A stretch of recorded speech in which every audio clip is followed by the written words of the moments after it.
Her name was Kamala. One morning, her father shook her awake. "We must leave Lahore, now." They joined a river of people fleeing the only home their family had ever known. Kamala clutched her father's hand, her doll slipping into the dust behind her. She didn't know it then, but she would never see her home again.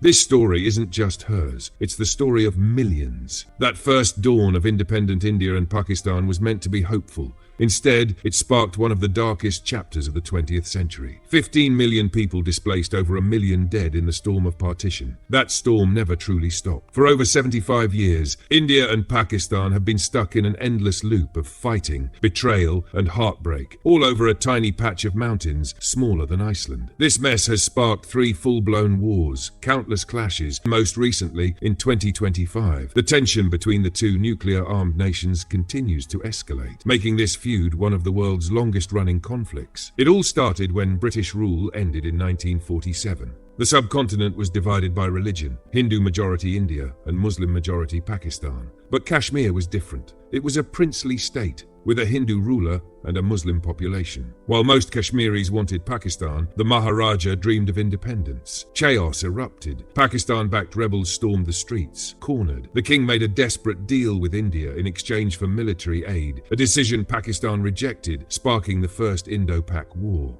The war raged for over a year, until UN mediation forced a ceasefire in 1949. The agreement carved Kashmir into 2 zones, divided by a ceasefire line. East to India, west to Pakistan. In 1965, Pakistan tried to seize Kashmir again, infiltrating insurgents to spark a rebellion. When this failed, they escalated with a massive tank offensive. India retaliated, attacking Lahore. After 17 days of stalemate, the UN brokered a ceasefire. The Tashkent Agreement of 1966 restored pre-war borders, but the stalemate set the stage for an even bloodier conflict, one that would redraw borders and redefine the region. The Third Indo-Pakistani War in 1971 erupted from East Pakistan's struggle for independence. India openly supported Bangladesh's liberation, sheltering refugees and training rebels. Seeing this, Pakistan bombed Indian airfields, igniting all-out war. India launched a 2-front war. In the west, Indian forces repelled Pakistani advances. In the east, they encircled Dhaka with Bangladesh's rebels, crushing Pakistani resistance in just 13 days. Pakistan surrendered in Dhaka, with 93,000 troops laying down their arms, the largest military capitulation since the Second World War. Bangladesh was born, and India declared a unilateral ceasefire. The Shimla Agreement later formalized the ceasefire and established the line of control. However, Pakistan's humiliation lingered, sowing the seeds for future conflicts.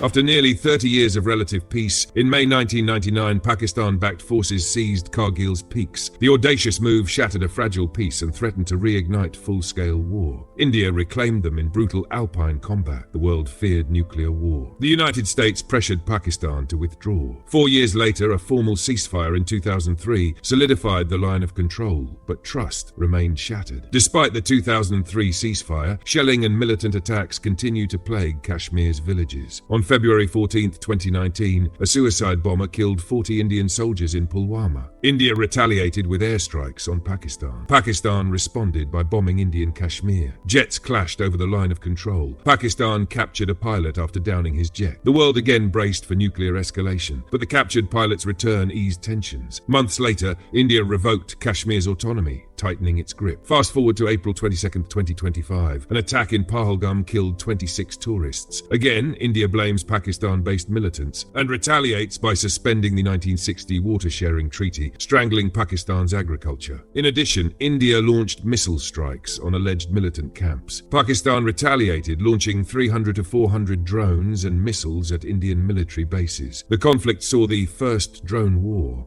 between any nuclear powers. A tenuous ceasefire took effect on May 10th after US mediation, though both nations accused each other of violations. Kamala's generation carried trauma in suitcases. Today's youth document war on smartphones. The tools changed, but the cycle persists. Kashmiris today inherit 75 years of scars. Schools close during curfews. Grandparents recall partition. Parents remember Kargil. Children hear drones overhead. Kashmir remains a ticking time bomb, one spark away from engulfing millions in fire. Can we defuse it? What do you think lies ahead? Let us know in the comments. And don't forget to like, subscribe, and hit the bell for more stories.